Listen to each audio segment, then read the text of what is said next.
Aujourd'hui, le 5 février 2026. Première lecture, je m'en vais par le chemin de tout le monde.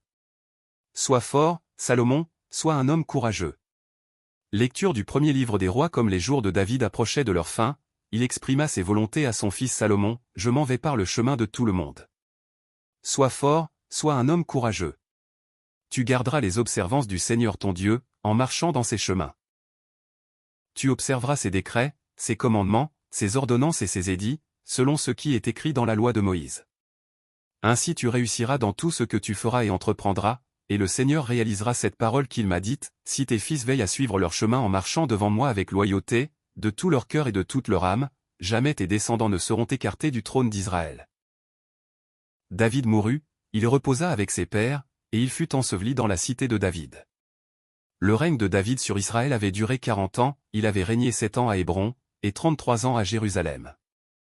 Salomon prit possession du trône de David son père, et sa royauté fut solidement établie. Parole du Seigneur. Nous rendons grâce à Dieu. Cantique. Seigneur, c'est toi, le maître de tout. Béni sois-tu, Seigneur, Dieu de notre Père Israël, depuis les siècles et pour les siècles. À toi, Seigneur, force et grandeur, éclat, victoire, majesté, tout, dans les cieux et sur la terre. À toi, Seigneur, le règne, la primauté sur l'univers, la richesse et la gloire viennent de ta face. C'est toi, le maître de tout, dans ta main, force et puissance, tout, par ta main, grandit et s'affermit. Évangile.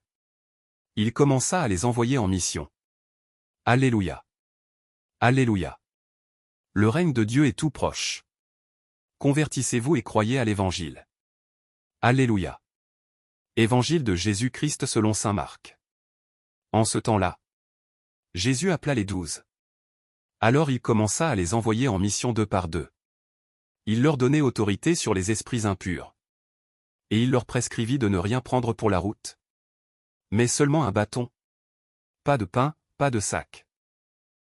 Pas de pièces de monnaie dans leur ceinture. Mettez des sandales. Ne prenez pas de tunique de rechange. Il leur disait encore. Quand vous avez trouvé l'hospitalité dans une maison, restez-y jusqu'à votre départ. Si, dans une localité, on refuse de vous accueillir et de vous écouter, partez et secouez la poussière de vos pieds. Ce sera pour eux un témoignage. Ils partirent et proclamèrent qu'il fallait se convertir. Ils expulsaient beaucoup de démons, faisaient des onctions d'huile à de nombreux malades, et les guérissaient. Acclamons la parole de Dieu. Louange à toi Seigneur Jésus.